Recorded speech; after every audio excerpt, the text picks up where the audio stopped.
Kaya pala ganito ang naging resulta ng kapalaran ko. Kasi alam ng Diyos na kaya ko. Sa edad kong to, napagod na akong magmadali. Kaya lahat ng ginagawa ko ngayon, ini-enjoy ko na lang. Siguro sa dami na rin ng aking pinagdaanan, napagtanto ko na ang buhay ay mas malawak at mas mahiwaga pa sa mga problemang dumarating sa buhay natin. Tumatanda na tayo, baka sa kakahabol natin sa masagana at maayos na buhay, ay hindi na natin na-enjoy ang buhay. Baka nabubuhay na lang tayo dahil nape-pressure tayo sa sasabihin ng ibang tao. Marami na rin akong mga naging maling desisyon sa buhay, pero lahat yun nagsilbing aral sa akin at natuto ako sa mga pagkakamali ko. May mga taong sobra nating mamahalin at bibigyan ng halaga, pero ibabalik lang sa atin ay kabiguan at matinding trauma. Kaya wag nating lilingunin ng mga taong tulad nila dahil mas payapa kapag hindi ka na interesadong malaman pa kung ano pang balita sa kanila.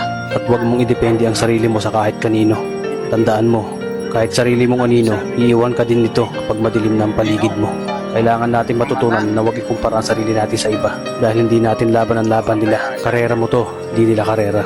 Dahil ang buhay ay hindi naman nasusukat sa kung sino ang mayaman, kundi kung sino ang payapa. Kaya galingan mo lang palagi tol dahil napakaraming tao mapanghusga, hihilahin ka pababa.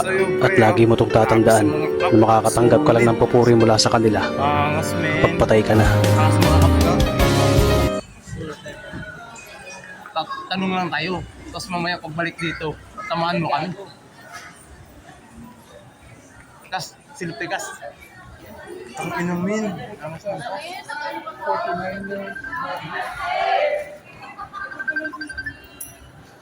Angas ng kapmen, tang gagi.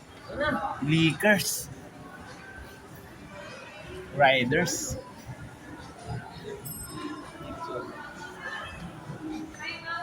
Ang ina, bangis. Bangistol. Bangistol. Grabe. Tagintuan. Ha? Saan tayo tayo?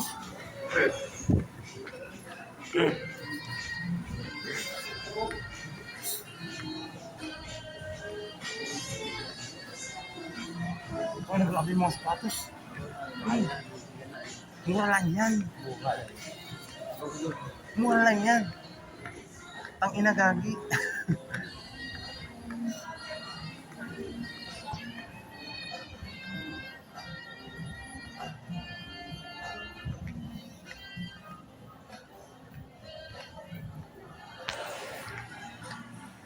Ay, pa kami ikot ng ikot to. Dalawa. Kawawa din.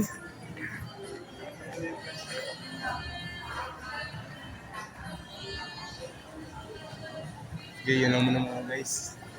Iikot-ikot muna kami. Masyado nang mapagod. Bye. Bye tol, bye bye tol, bye bye. Bye. Ayun o.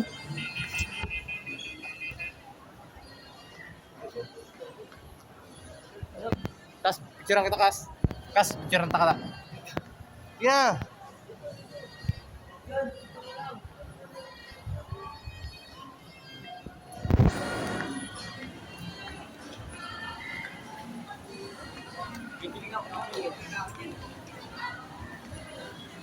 SM, sige dyan kayo. Sige dyan kayo.